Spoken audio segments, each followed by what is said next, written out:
pour clarification immédiate, pour permettre également à l'interprétation et la transcription de prendre son souffle.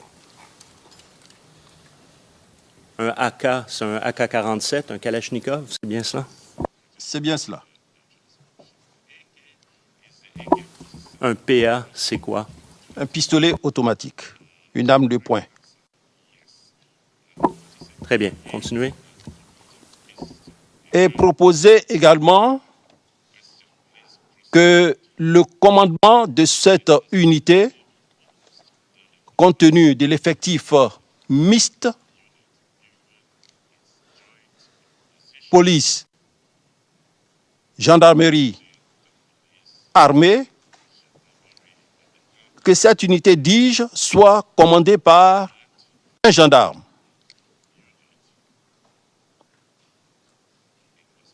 Et mise sous la responsabilité du commandant supérieur de la gendarmerie.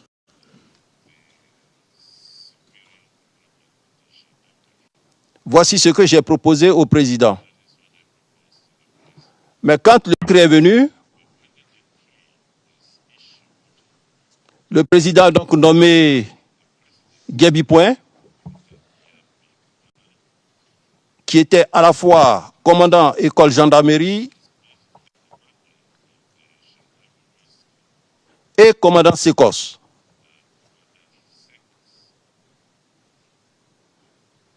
J'ai proposé au président qu'il ne soit que seulement commandant du SECOS. Je n'ai pas obtenu gain de cause. Mais qu'en plus, dans le décret de création, le SECOS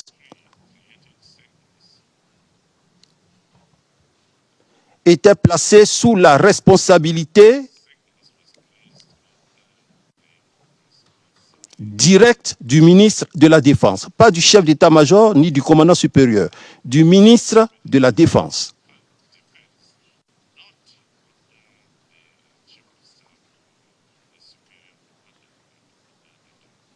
Et au fil des missions, on s'est même aperçu que le SECOS a été doté de mitrailleuses lourdes, 12-7,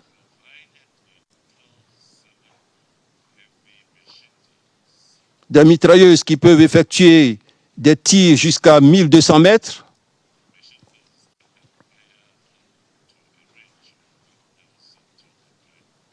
le SECOS a été doté de RPG. Les RPG, on s'en sert pour lancer les roquettes non guidées. Et ils avaient même des grenades offensives et des grenades défensives.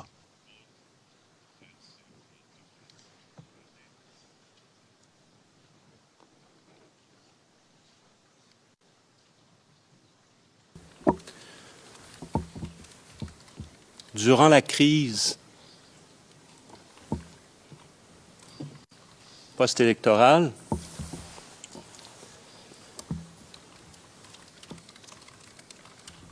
le SECOS a-t-il dévié de sa mission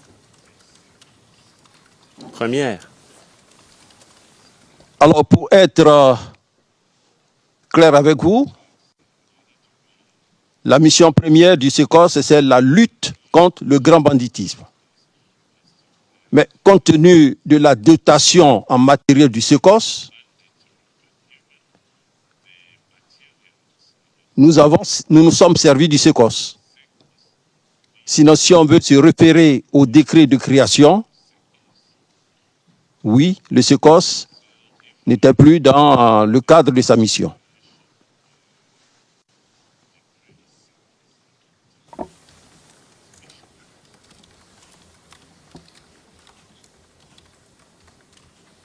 Quel était devenu ce cadre, brièvement? Bon, donc le SOCOS ne serait plus sa mission de lutte contre le grand banditisme. La mission était revenue à la police et à la gendarmerie, qui étaient tout aussi outillés pour mener ces genres de lutte.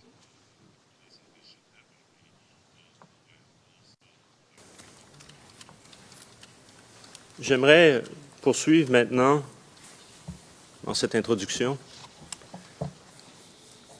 avec le DEMIR, DMIR. Pourriez-vous nous expliquer quand cette entité a été créée, qui en était à la tête, pourquoi a-t-elle été créée, quel était le rôle également et fonction de cette entité? Alors, il faut noter que c'est une unité de la Marine nationale.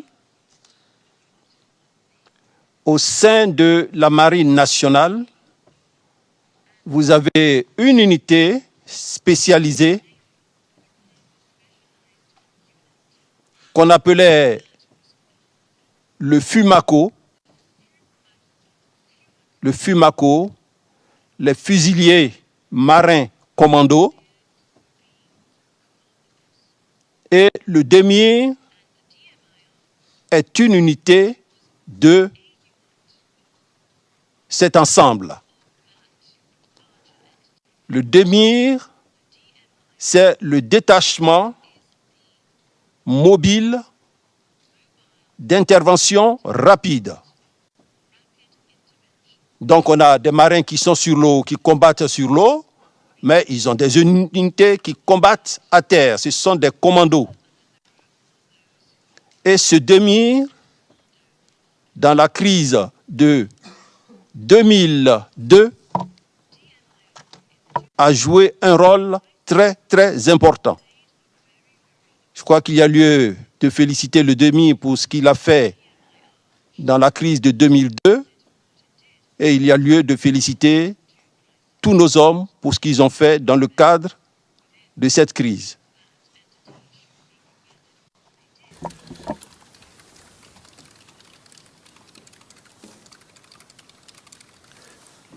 Rappelez-nous son rôle. Alors le DEMIR, comme je vous le disais, commando spécialisé qui se bat à terre, les missions sont multiples.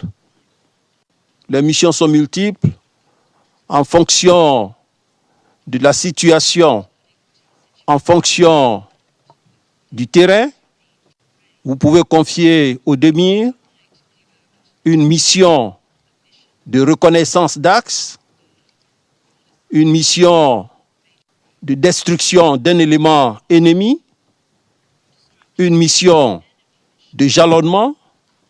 Donc, elle peut remplir, cette unité, les missions que remplissent les unités d'infanterie et autres.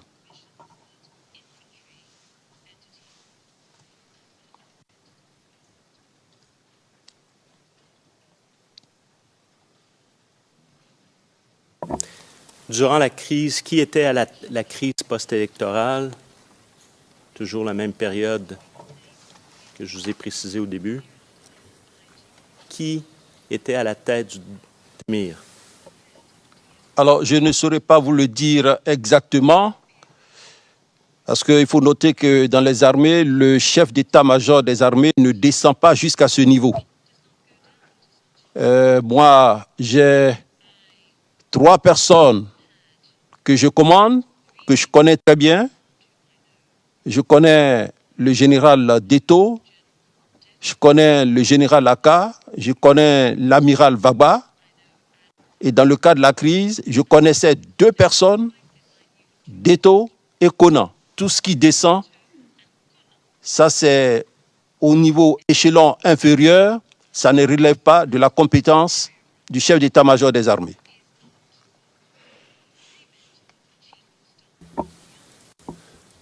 Donc, juste pour être certain,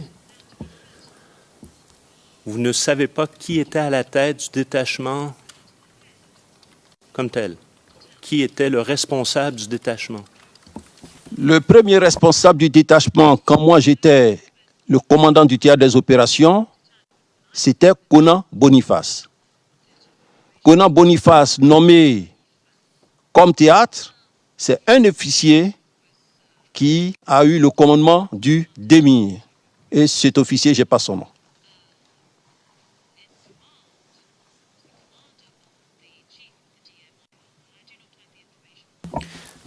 J'aimerais que l'on discute maintenant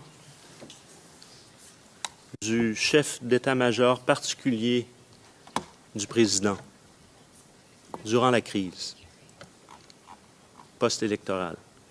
Premièrement, qui était-il? Et encore une fois, quel était son rôle?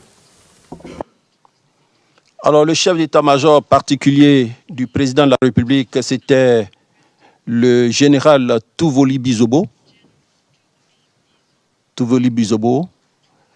Donc, le rôle du chef d'état-major particulier, c'est de pouvoir rendre compte au président de la République de tout ce qui concerne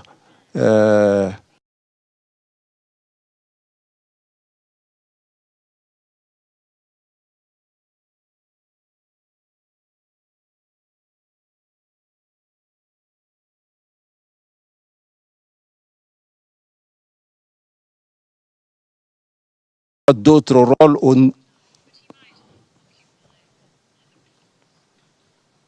il doit avoir d'autres rôles au niveau du palais que je ne maîtrise pas puisque je n'ai jamais été chef d'état-major particulier.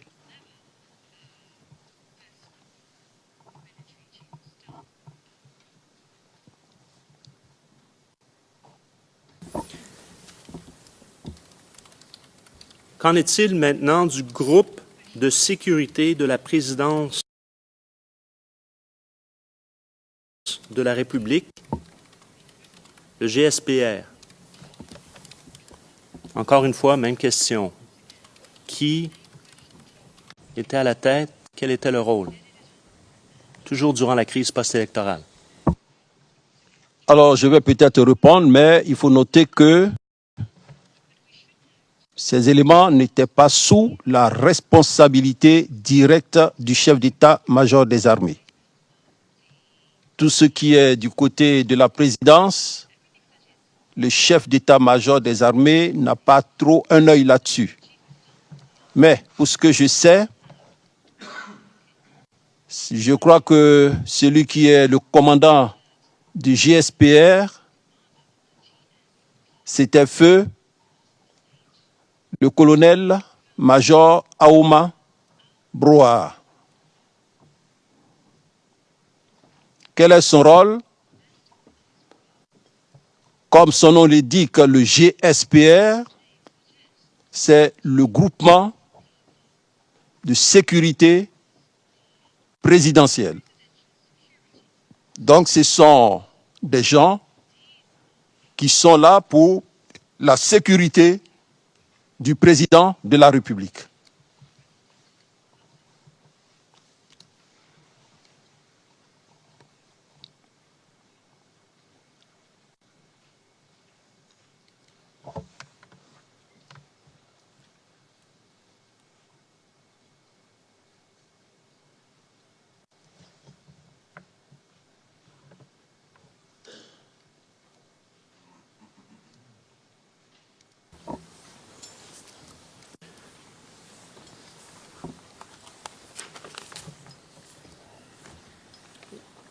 On l'a abordé, mais je veux juste être certain de bien comprendre. Encore une fois, durant la crise post-électorale,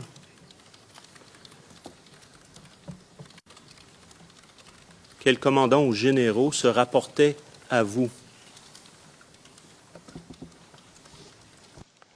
Donc, pendant la crise post-électorale, il y a 2 personnes que j'avais sous mes ordres. Sur le théâtre des opérations, le capitaine de corvette, de vaisseau-major, Conan Boniface, et le général Teto Leto Firmin. C'était ces 2 personnes qui travaillaient avec moi, que je connaissais.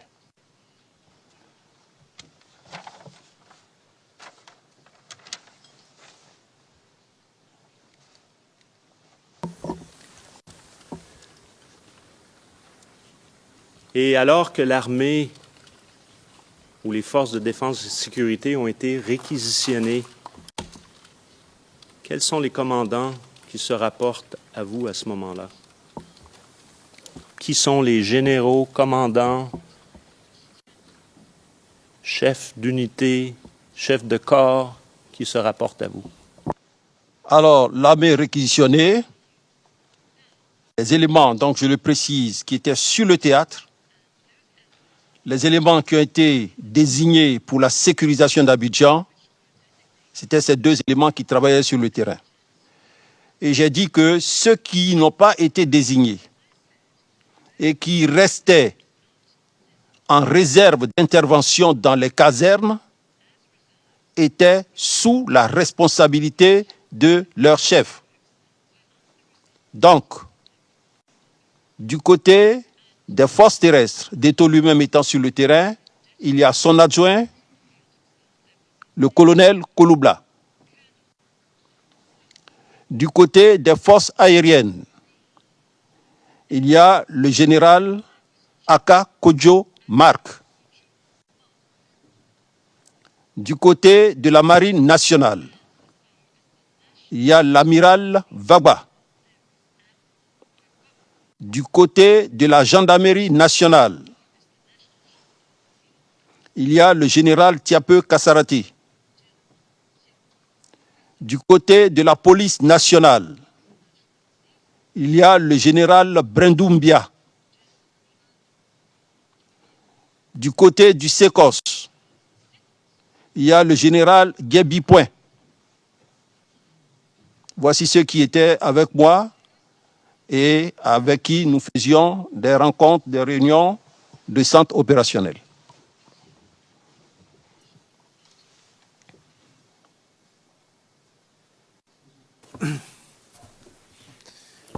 I would like just a clarification. Je voudrais juste une petite précision. Une question d'éclaircissement, monsieur le témoin. Y a-t-il une différence, et s'il existe, pouvez-vous nous la donner, entre la garde républicaine d'un côté et le GSPR? Puisque tous deux offrent une sécurité au président et au palais présidentiel, n'est-ce pas? Alors pourquoi des unités différentes, ou est-ce que c'est plus ou moins la même chose? Vous avez parfaitement raison, monsieur le président. Donc la garde républicaine, c'est une grande unité qui a ses hommes et dont les missions sont les missions de protection du président de la République, les missions de haute personnalité de l'État, les missions de protection des institutions de la République. N'empêche qu'au sein de la garde républicaine, on peut désigner quelques éléments qui sont bons pour les mettre dans le groupement de sécurité présidentielle. Ceux-là font la sécurité rapprochée du président de la République. La garde présidentielle a donc deux camps. Il peut faire des corvées, assurer les camps, désigner des troupes pour rendre les honneurs. Voilà, c'est ce genre de mission. Alors que le groupement de sécurité, c'est un noyau de personnes choisies, souvent pour leurs compétences, mais qui assurent la sécurité physique au plus près du président de la République.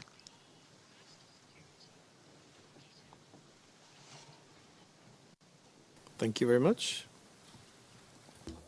Le juge président, merci beaucoup. Monsieur le procureur, poursuivez, je vous prie.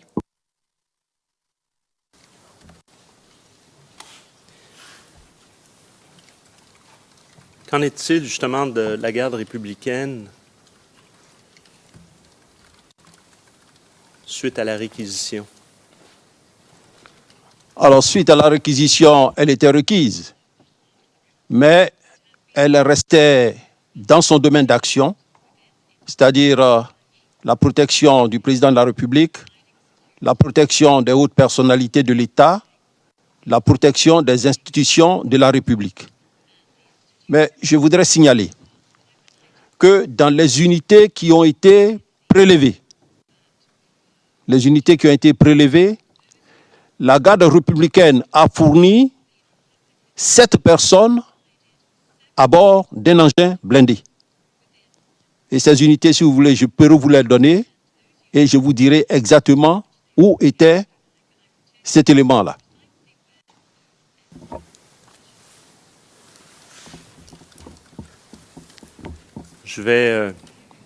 On prend note.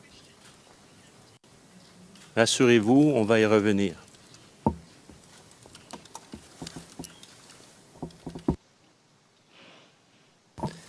Alors, vous avez parlé donc, vous avez soulevé la question de la réquisition. Et je vais vous montrer un document. Donc, il s'agit du CIV OTP 0018 0047. Et si on pouvait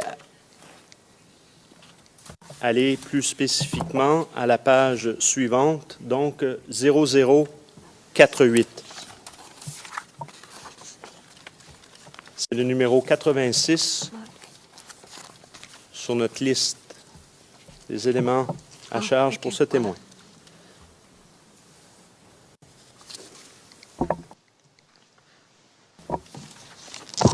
Alors, on voit que c'est un journal officiel, des décrets, et je vous amène à la page 0048, la colonne de droite. Est-ce qu'il est possible de voir tout le document?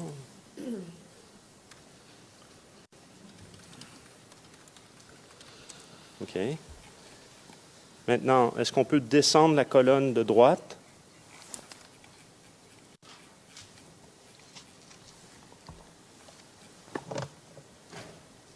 Très bien.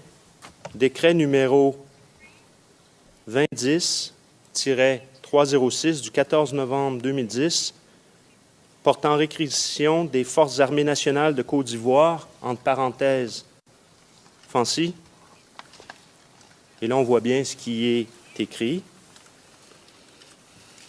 Alors, je vais vous demander de lire. Et après, nous irons à la page suivante. Si vous pouvez juste m'indiquer lorsque vous avez terminé de lire l'article premier.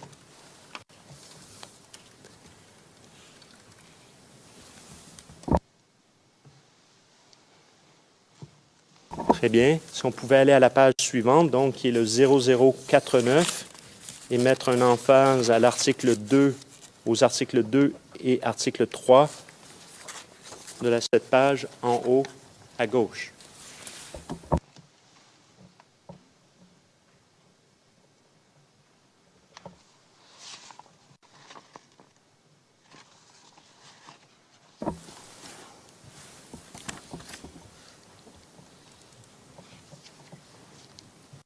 S'agit-il du même décret dont on fait référence ou vous avez fait référence?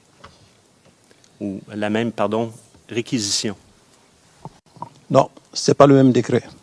Cette réquisition, M. Mangou,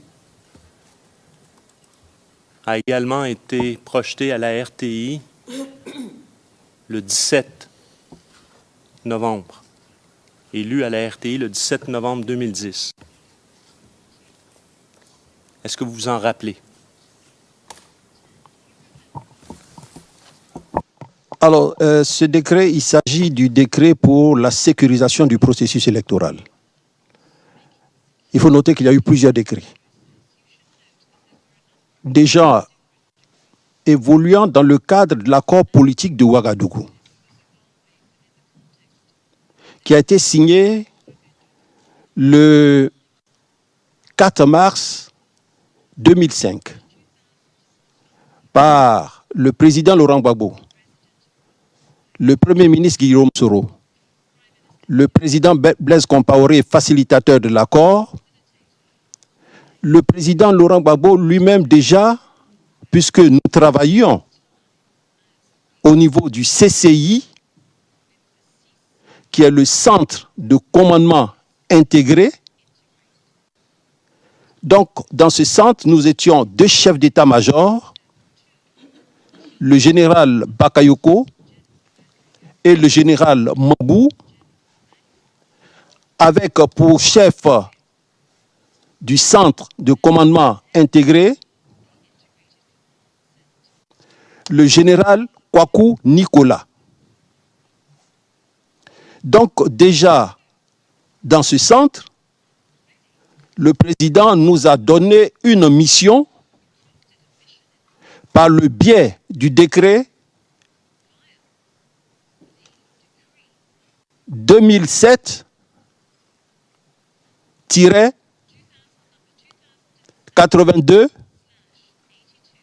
du 16 mars 2007.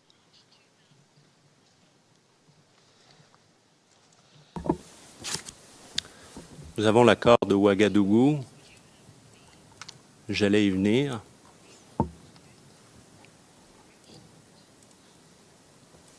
Mais il s'agit bien d'un décret présidentiel, mais il s'agit d'une réquisition.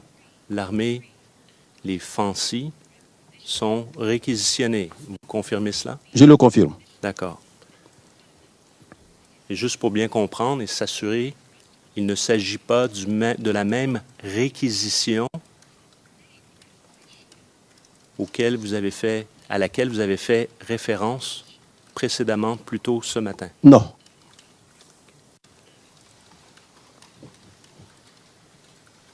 Alors, cette réquisition de l'armée lors de la crise post-électorale, vous rappelez-vous de la date à laquelle cette réquisition a été faite? Cette réquisition est intervenue le 5 janvier 2011 au cours d'une réunion à la résidence du président de la République à Cocody, en présence des généraux, des ministres de l'Intérieur, M. Émile Guirielou, du ministre de la Défense, M. Alain Dogrou, du secrétaire général de la présidence, M. Tagro,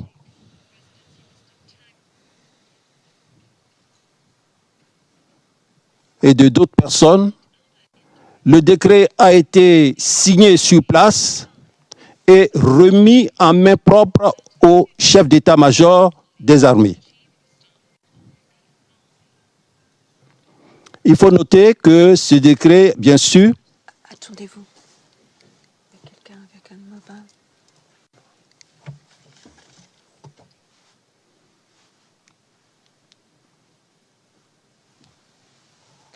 Désolé.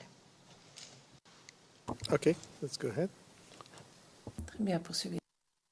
Notez que ce décret a fait l'objet,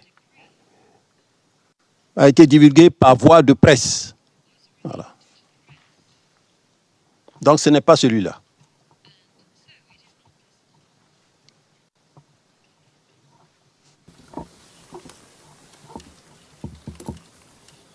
Donc, il s'agit lors d'une rencontre à la résidence présidentielle. Outre vous-même, en votre qualité de chef d'état-major, y avait-il d'autres généraux de présents? Oui. Qui étaient-ils? Il y avait le général Kassaraté, le général Deto, le général Akakodjo Mark, l'amiral Vagba, le directeur général de la police,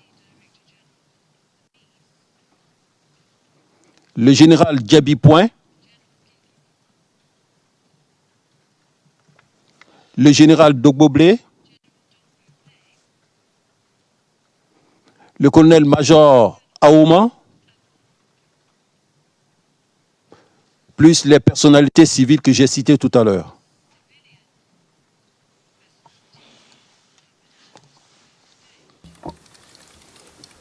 Et cette rencontre a eu lieu vers quelle heure? Pourriez-vous nous préciser, s'il vous plaît? Oui. Cette rencontre a eu lieu donc le soir aux environs de 21h30.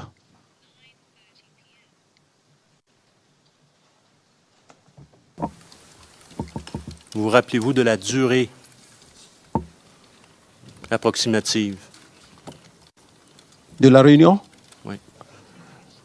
Parce que, donc je vais recadrer ça dans le contexte. Non, juste à ce moment-ci, si vous permettez, Le temps? je demande juste la longueur de la réunion. Le contexte, inquiétez-vous pas, on va y revenir. D'accord, je peux pas vous dire quand ça a duré, je n'ai pas regardé l'heure. Enfin, ma montre pour voir l'étendue de la durée de la réunion. Très bien. Durant la crise post-électorale, toujours entre le 28 novembre 2010 donc et le 11 avril 2011, qui vous donnait vos instructions, ordres, missions, peu importe la terminologie, qui donc était cette personne ou ces personnes? Le président Laurent Gbagbo.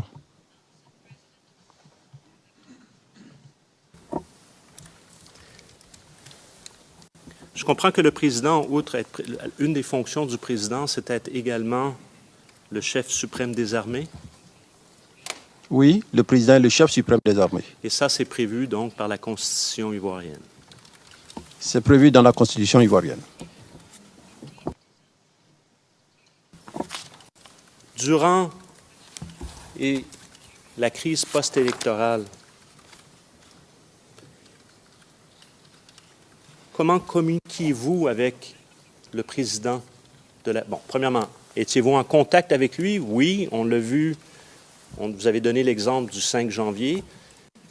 Alors, donc, outre en personne, comment communiquiez-vous avec lui? Deux moyens de communication. Soit le président me convoquait, soit je demandais à le rencontrer, mais souvent les comptes rendus sont faits au téléphone.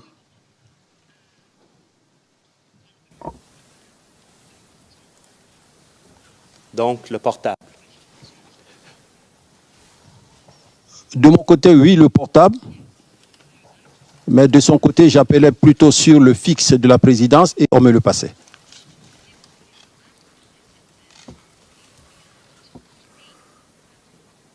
Est-ce qu'il vous arrivait également de le rejoindre sur son portable? Je ne l'ai jamais rejoint sur son portable.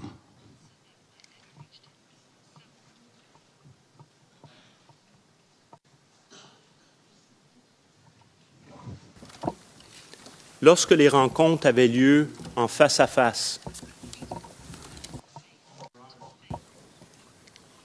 Yes? could you instruct? Le juge président. Monsieur le procureur, pourriez-vous donner l'ordre à l'équipe de la défense de réduire leurs interventions telles que celle-ci à un minimum, y compris avec l'accusé, parce que moi, j'essaie de me concentrer sur l'interrogatoire. Et quand j'entends rire ou d'autres réactions de ce genre, nous pensons ici du côté du bureau du procureur que ce n'est certes pas adéquat dans un prétoire, dans une salle d'audience. Surtout quand on connaît la gravité des faits et de l'interrogatoire qui est en cours. Le juge président, nous sommes tous conscients de la gravité des questions ou de la situation. Et nous le savons tous et nous devons agir en conséquence. Je pense qu'on essaye tous de s'y plier, mais il est 11 heures. Le bureau du procureur. Est-ce que vous me permettez de terminer avec les 2 dernières minutes? Parce que j'ai encore une question. Le juge président, bien évidemment, allez-y, poursuivez. Ces rencontres, ces face-à-face avec M. Gbagbo, pourriez-vous nous indiquer les lieux où vous les avez eus avec ce dernier durant la crise post-électorale? Durant la crise post-électorale, j'ai rencontré le 11 mars 2011, aux environs de 16h30, 17h par là, le président de la République au Petit Palais de la présidence de la République. Le 10 décembre 2011, je l'ai rencontré au Grand Palais de la République aux environs de 13h30 dans son bureau, en compagnie de feu le ministre Tagro. Le 24 ou 25, 26 par là, nous lui avons fait un point de situation, les généraux, sur la situation qui prévalait à Abobo, au Grand Palais de la présidence. Maintenant, au niveau de la résidence, il y a eu plusieurs convocations. Là, je ne peux pas vous dire le nombre de fois où nous avons été convoqués.